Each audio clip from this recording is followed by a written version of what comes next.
पाखर थाई लागु छकाई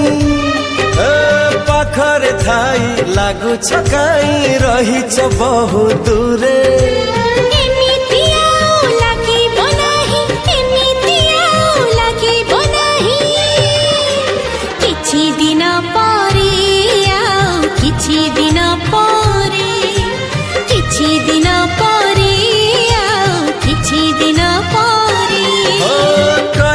कथा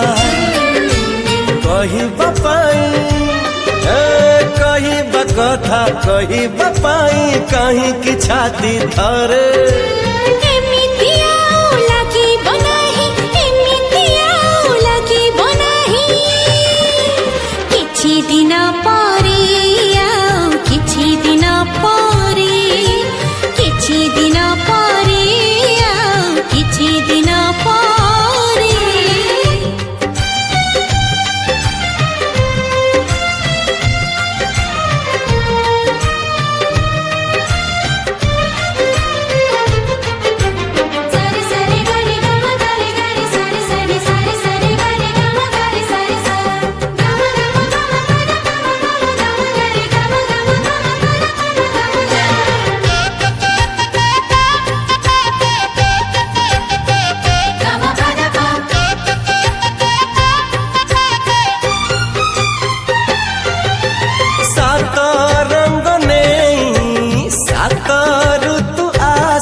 एक साथ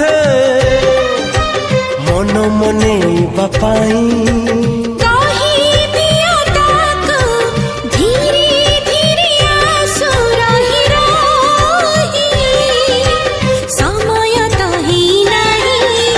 समय जदि